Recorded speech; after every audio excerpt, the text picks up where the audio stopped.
A while ago I said I'm not going to make any more bodybuilding videos because there's not anything more to say.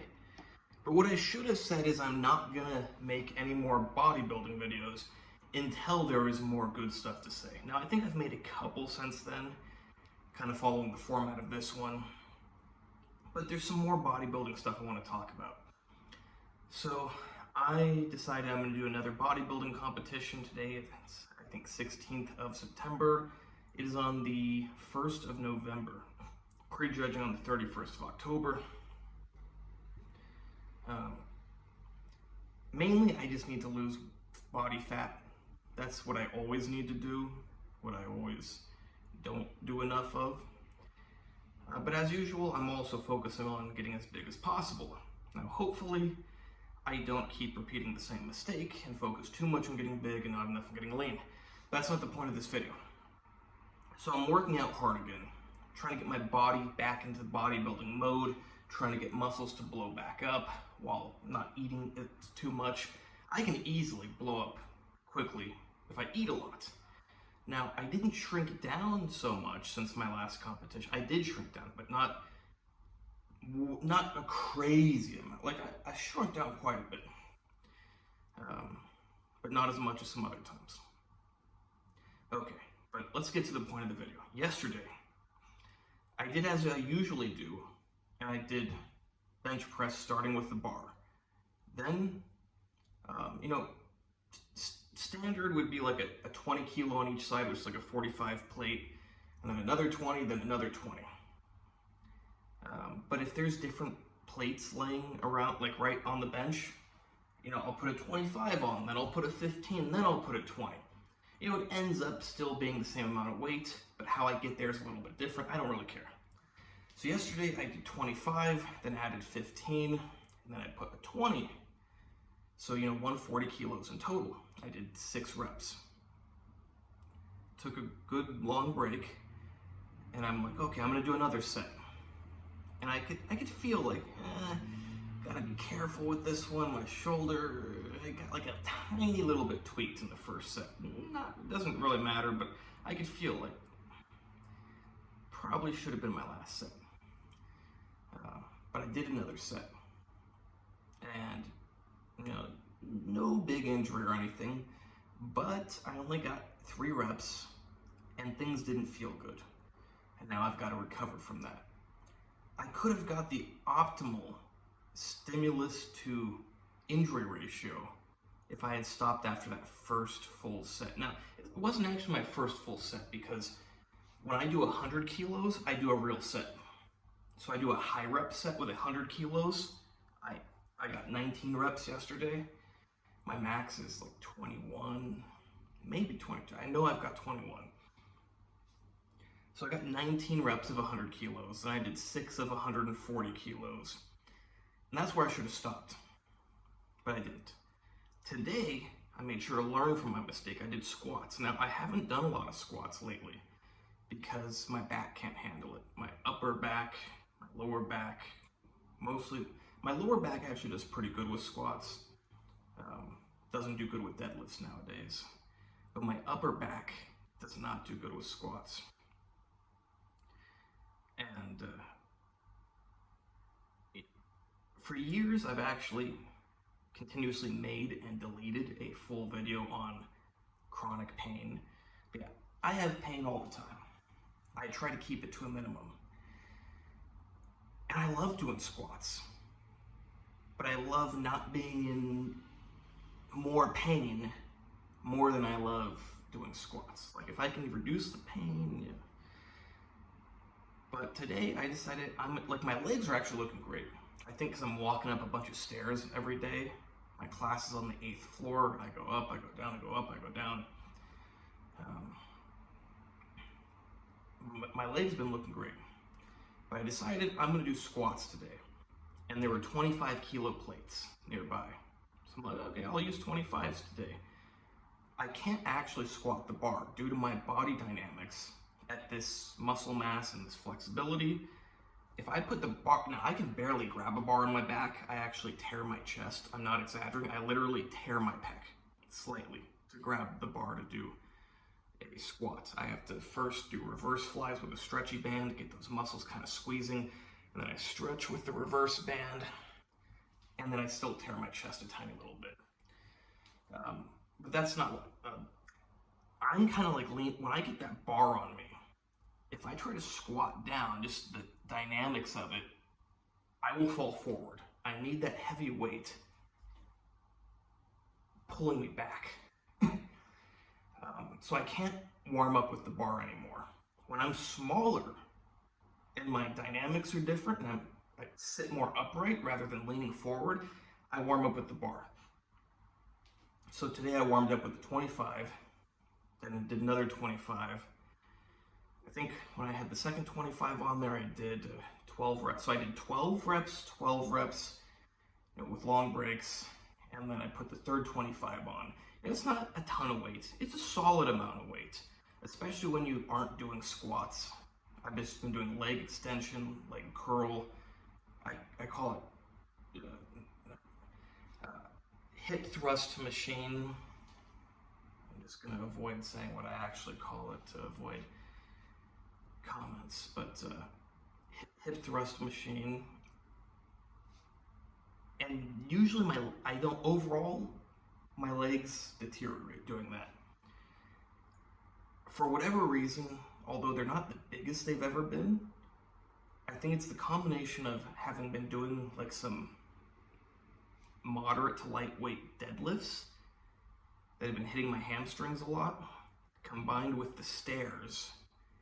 And then I had been doing the hip thrust machine a couple months ago for a while. I think that combination has kept my legs looking really good, but I'm like, hey, they're looking really good right now, but I know it's just a matter of time before they really just start to shrink up. So I haven't been doing squats. So, to do 325s on each side, so that's 375 pounds total. I know it's not 700 pounds, but it's a solid amount of weight, especially when you're not doing squats. I did it for 6 reps. And I could feel my lower back, some of the muscles doing like this twitch spasm thing where you get like a strand of fibers. Not like a single muscle fiber, but you get like a few that are near each. You got like a whole sheet of muscle fibers, but you get like a little part of it that decides to like go, and it tears a little bit, but it's like it knots up and then like it kind of relaxes, and that's due to just the instability of my lower back. And I felt that, and I decided to brace, hold it in real tight, and then I feel my glute do that a little bit too. And I finished that rep, rack the bar, I'm done for the day. It's not that I care about those muscles tearing, or obviously I wouldn't want to tear an entire muscle. It's not that I care about that little strand tearing. It's a sign that the muscles are losing control.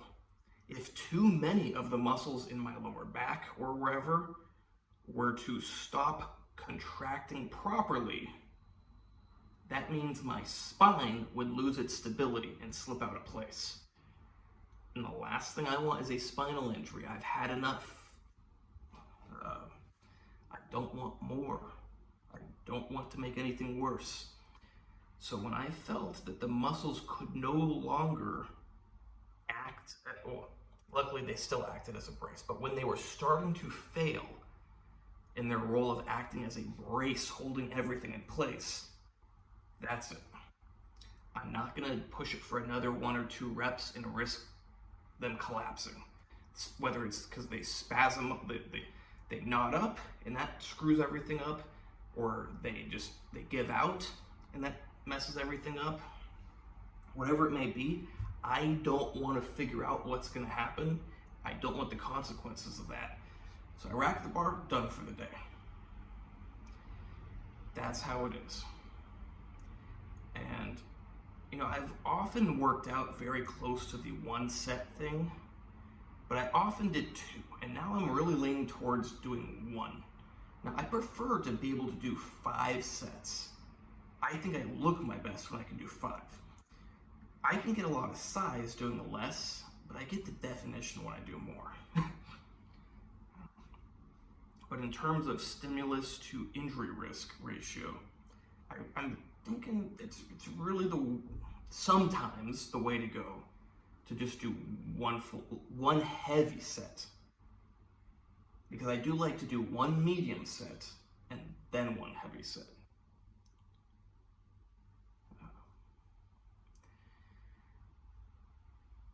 Wife, I think, is coming home. And she doesn't have a key, but I'll wait until she knocks on the door if that's her. Yeah, it's like yesterday, I should have just done that one set on bench. I would have got all the benefits and less damage. How much did I really get out of that next set that I only did 3 reps of? No, I got something out of it. But if you're really pushing as hard as you can, you don't need to do one after that. But the body does adapt. Now, I've had periods in my life where I really liked working out for 3.5 hours. Hold on.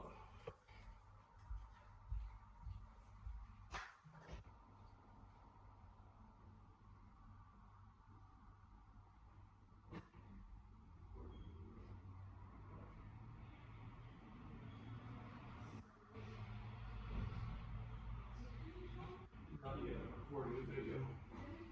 Yeah. And ideally, right now, I would increase the number, like, what I like to do is first get up to a really heavy weight, and then increase the number of sets I can do with it. That's when my physique really will shine the best. But I don't know if I can do that anymore. That's a luxury when you don't have injuries. When you have injuries, your body can't handle so much, but as long as you can hold it tight, use your muscular system as a brace for the rest of your musculoskeletal system, you can do it safely. What I mean is, say you're doing squats, everything is holding your body in place around your spine to keep your spine where it should be. If your muscles relax, bad stuff happens to the spine because that weight is being held up by your muscles, not by your spine. Your muscles were to relax, that weight just goes onto your spine and it can do bad things, very bad things. You're doing bench press and you decide to, something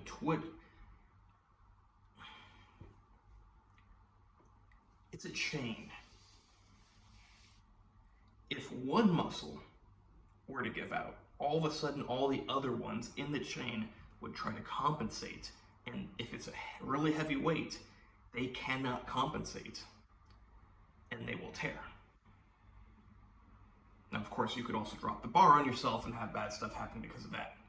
Now, of course, if the weight is light, or if an important muscle doesn't fully fail, the other ones can pick up the slack. But let's say a very large part of your pec were to completely knot up during a bench or relax, that's going to be bad.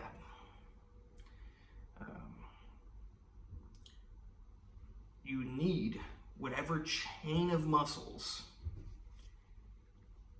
that you're using for that weight to work properly as a chain and to protect your skeleton and your connective tissue.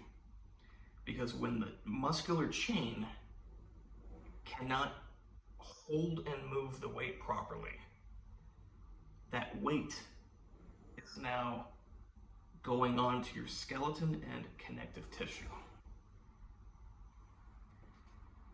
And chances are your skeleton and connective tissue cannot handle that weight. You have built, and obviously your bone density and your connective tissue build up over time, but to the largest degree, your muscle tissue builds up over time. Regardless, the bottom line is if your muscle doesn't function properly and the weight goes on your skeleton and your connective tissue, you're in a very bad spot. Hope you like this video. I think this is a really great video. I try to only make great videos. Not everyone is going to be equally as great. I wish I didn't even know any of this stuff, because I had such a perfectly intact body that I could do, 5 sets of squats, then 5 sets of this, 5 sets of that, 5 sets of that, like I used to, but I can't. Now, I gotta often just do one single set, holding everything in place to protect all of my damaged parts, and that's it. Hope you like this video. Please like, subscribe, and comment. Check out my other videos. If you want to hire me for a personal consultation, go to my Instagram, natural_true_fitness. That's my English Instagram, or my Russian Instagram. Remember, there's also translate. It's the year 2025. You just click a button. It translates for you. Andrey with a Y, Hutch. Want to see my website? Go to AndreyHutchings.org. I don't say this just because I like to and I need to make money. But if you're in a position where you could benefit from hiring someone that has a lot more knowledge and experience than you, I highly recommend you do, because it's some of the best money you can spend. I've been doing this for 18 years. Most of my injuries are not from this, they're from other stuff. 99% of them. So I can't say that I wish I had known earlier what not to do, because I've actually done really good. I am also a medical and health specialist. But the point is, someone who has a lot more knowledge and experience than you, it can really benefit you to, you're getting it from this video, but it can benefit you to get that knowledge and experience even more than you get from the video. And it's like, I'm still thinking about this guy who messaged me on Instagram asking me to give him a source for steroids. And I tell him, I highly recommend you hire me to help you safely and effectively use these medications. And he's like, oh yeah, maybe someday, blah, blah, blah, blah, blah. I just can't find real steroids. I've tried several times. Please, can you help me find? It evolves to him calling me names that I can't say on YouTube. I like this word, but I think you get problems if you say it on YouTube. Problem is, the thing is, he got rude. And it's like, dude, you just lost all hope of me helping you. Not that I would, because I think it's illegal if you help someone to find illegal drugs. But the second you start being rude with me and calling me names, I don't think you're getting much help from me. No, I'm the kind of person I'll still help people, but it's just not very smart on his part. And then I brought up the fact that it's like, hey dude, you're literally not smart enough to find real steroids, and you might someday hire me to help you take them safely. I think you need to reevaluate things and hire me 100% to help you. Like, you're proving your intelligence when you cannot use, you bought fake steroids several times. Imagine if you apply that level of stupidity to something that directly affects your health. Like taking this, if you manage to get real steroids, imagine what can happen if you then take the real steroids improperly. So it's like, God might be helping you out by not helping you to get those steroids. Like, you're too stupid to get real steroids. Luckily, you're not getting them. That's the natural balance of the universe protecting you. Somebody disrupts it and helps you to find real steroids when you're not smart enough to find them. And now you're introducing something that was not meant to ever be with you. But if you introduce at the same time the knowledge of someone like me, then, maybe it's not going to be a disaster. But you have an intelligence level down here, and you try taking all these performance-enhancing drugs, well, your health might be up here to start, but it's going to go down to there, just as low as your intelligence, or lower. Point is, take advantage of knowledgeable, experienced, intelligent people when you can.